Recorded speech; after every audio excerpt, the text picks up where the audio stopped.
अगर भाइयों आप दान सीधे लगावा तो हम आप तो 4,000 रुपए दे रहे।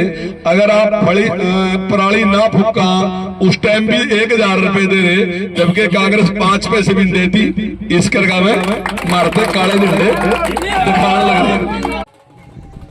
ये तस्वीरें आपको जगाधरी विधानसभा के गांव बक्करवाला से दिखा रहे हैं। आपको बता दें कि जगाधरी विधानसभा के गांव बक्करवाला में धूमधाम से चौधरी कंवरपाल जी का भव्य स्वागत हुआ और साथ ही यहां पर जो लोग हैं ढोल नगाड़ों के साथ चौधरी कंवरपाल जी का स्वागत कर रहे हैं। तो कुछ ही समय के बाद, जैसे कि लाइव तस्वीरों में आप देख सकते हैं, थोड़ा इंतजार करने के बाद चौधरी कंवरपाल जी यहाँ पर पहुँचे और चौधरी कंवरपाल जी का लोगों ने फूल मालाएँ पहनाकर स्वागत किया। और साथ ही यहाँ पर जो आप उत्साह देख रहे हैं, भारी उत्साह के साथ यहाँ पर लोग ढोल नगाड़ों के साथ चौधरी कंवरपाल जी का स्वागत कर रहे हैं। यहाँ पर पहुंचकर चौधरी कंवरपाल जी ने क्या कहा, आपको सुनाते हैं। कांग्रेस के टाइम में हम 2 घंटे बिजली मांगने के नौके सड़क पर धरना देख रहे थे, हम 24 घंटे बिजली दे रहे। इसका का काले झंडे दिखाए। भाइयों, कांग्रेस ने अपने 10 साल में किसानों को 1150 करोड़ रुपए का मुआवजा दिया। हमने 10 साल में 13,000 करोड़ का मुआवजा दिया। इसका का काले झंडे दिखाए। हम जो पॉपुलर आप लगा रहे, जो उनके टाइम में 450 बिक रहा था, हम 1800 बिकवा रहे। इसका का काले झंडे दिखाए। भाइयों, हमने किसान की डायरेक्ट पेमेंट चालू कर दी, उनके टाइम में आड़ती के थ्रू मिला थी। इसका का काले झंडे दिखाए। भाइयों, हम अगर आप पॉपुलर लगाते हैं, सफेदा लगाते हैं, हम उस पर भी थरते 7,000 रुपए दे रहे, मैं कुछ भी नहीं देते। तो इसका का मैं काले झंडे दिखा रहेगा। अगर भाइयों आप दान सीधे लगावा तो हम आप तो 4,000 रुपए दे रहे। अगर आप पराली ना फूका उस टाइम भी 1,000 रुपए दे रहे, जबकि कांग्रेस 5 पैसे भी नहीं देती। इस करके में मारते काले झंडे दिखाने लग रहे। तो भाइयों ने सारे काम जिस प्रकार से हमारी सरकार ने किसान के लिए किया, भाइयों आज हम 0% पे कोऑपरेटिव का लोन दे रहे। जिस दिन आपने फसल बोनी पैसे लेकर आ जाओ, और जिस दिन कटेगी उस दिन वो पैसे दे दो, जितनी ले उतनी ही दे दो। तो भाई इस करके दिखा देगा मारते काले। तो बताए दे कौन सा काम है जो सा उनकी जिनका समर्थन कर रहे, चाहे वो लोकदल है और चाहे वो कांग्रेस है।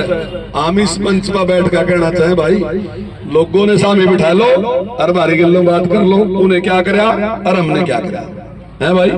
और भाइयों जो उनसे झंडे दिखावा ना, इनके टाइम मना राज कर रहे थे। घासी राम ने इतना पीट दिया था कि 20 साल बाद मर के लिखा उठा नहीं है।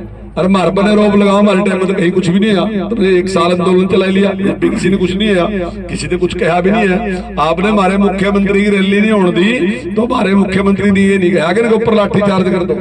जब चौटाला साहब, हुड्डा साहब ने तो इस बात की बदल गोली चलवा दी थी कि मैं इसी सड़क लिखूंगा, चौधरी बंसीलाल ने चलवा दी थी कि इसी सड़क नहीं लिखूंगा, मैं मुख्यमंत्री हूं, मैं सड़क नहीं बदलने का। और हमारे मुख्यमंत्री ने प्रोग्राम कैंसिल कर दिया, बोले कोई बात नहीं, किसान इकट्ठे छोटो बाद में कर लेंगे। तो भाइयों ने जो उनसे है कोई तर्क संगत बात होनी चाहिए कि किसान के तहसी हम हैं या किसान का तहसी कोई, बैठ कर बातचीत कर सका। बताओ भाई थारी क्या बात है, कोई डिमांड है बताओ।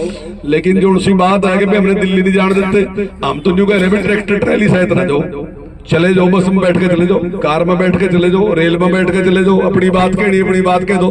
पर बात कोई ट्रैक्टर ट्रैली तो नहीं। जब मैं किसी को जाऊंगा कहूंगा तो ट्रैक्टर ट्रैली में जाएगा थारे को बात करूंगा, ये तो कोई बात नहीं। मैं कहूंगा थारे घेर में ट्रैक्टर ट्रैलियां लेकर आऊंगा और फिर बात करूंगा, तो कोई बात नहीं। बात करनी तो आजा भाई, कार में आजा, मोटरसाइकिल पर आ जाएगा, बातचीत कर ले। तो मैं नहीं समझता कि कोई औचित्य है इन लोगों की बात का। और शायद कहीं इस बात की दिक्कत तो नहीं रही जो गरीब के लिए हम काम करें। भाइयों, हमारे मुख्यमंत्री ने कहा कि भाइयों गरीब आदमी के मुंह में जबान नहीं होती। भाइयों मैं उसकी जबान बढ़ूंगा। तो भाइयों मुख्यमंत्री जी ने कहा कि गरीब आदमी के मुंह में जबान नहीं होती और मैं उसकी जबान बढ़ूंगा। और भाई जिसका चूल्हा नहीं जलता सबसे पहले हम उसका चूल्हा जलाने का काम करेंगे। और भाइयों अभी आपके सामने ये बीपीएल कार्ड बने, कोई गया किसी पर गवर्नमेंट का आए ना अपने आप, आयुष्मान अपने आप गवर्नमेंट का आए ना, पेंशन अपने आप लक्का करवाई ना। तो भाइयों यही है जबान, नहीं तो पहले यही बीपीएल कार्ड बनवाने वास्ते धक्के खाने पड़े थे। एक पेंशन लगवाने वास्ते धक्के खाने पड़े थे। आयुष्मान तो खैर उनके टाइम में था ही नहीं। भाइयों, सरकार ने योजना बनाया करती कि कोई भी गरीब आदमी जिसकी 1 लाख से कम आमदन है वो हमारे पास आओ, हम उससे लोन दुआओगे बैंक में थे और ब्याज भी उसका सरकार ही देगी। बस गरीब आदमी की ड्यूटी यह है कि भाई वो मेहनत करके गरीबी से बाहर निकले। हमने टारगेट रखा कि 1 साल में 2 लाख परिवारों को गरीबी रेखा से बाहर निकालने का हम काम करेंगे। और भाइयों, महाराष्ट्र तक था 1 लाख से ज्यादा तक लोन अब तक दे भी दिया और वह लोग मेहनत करके उसका प्रयास किया। अब बार बार कांग्रेस कह रही कि हम HKRN ने समाप्त करेंगे, जैसे हमने HKRN ने समाप्त करेंगे। तो क्या HKRN हुई? हुड्डा साहब के टाइम में ठेकेदारी प्रथा चली थी। उसने कहा सरकार ने कोई काम कराना तो सरकार ठेकेदार से कहती है मुझे भाई 100 आदमी चाहिए, 12,000 रुपए के हिसाब से, 12,000 रुपए महीने के हिसाब से मुझे 100 आदमी चाहिए, या 15,000 रुपए महीने के हिसाब से मुझे 100 आदमी चाहिए।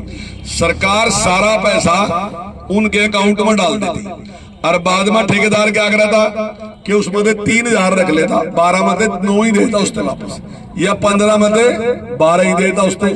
मुझे इसका पता चला, मैंने ये बात माननीय मुख्यमंत्री से कही कि भाई ठेकेदार गरीब आदमी का शोषण कर रहा है। और देखो, अगर हम सरकार में बैठकर इस शोषण नहीं रोक सकते तो फिर हमारी भी उपयोगिता क्या है? तो मुख्यमंत्री जी ने सारे अधिकारी बुला लिए, उनसे कहा कि भाई इसका क्या समाधान। मैंने कहा भाई पैसे सीधे इनके अकाउंट में जाने चाहिए। तो उन्होंने पूछा कि भाई हम अपनी एजेंसी बना सकांगा? अधिकारी लगे कहने जी बना सका। तो वो जो एजेंसी बनाई उसका नाम है HKRN। और जोड़ से लोग काम कर रहे हैं। किसी भाई थे तुम पूछ का देखियो कि HKRN के कितने लाभ है। आज सीधे पैसे उसके खाते में जा रहे, 1 पैसा भी कहीं कटता नहीं, 12 के 12,000 उसके खाते में जा रहे।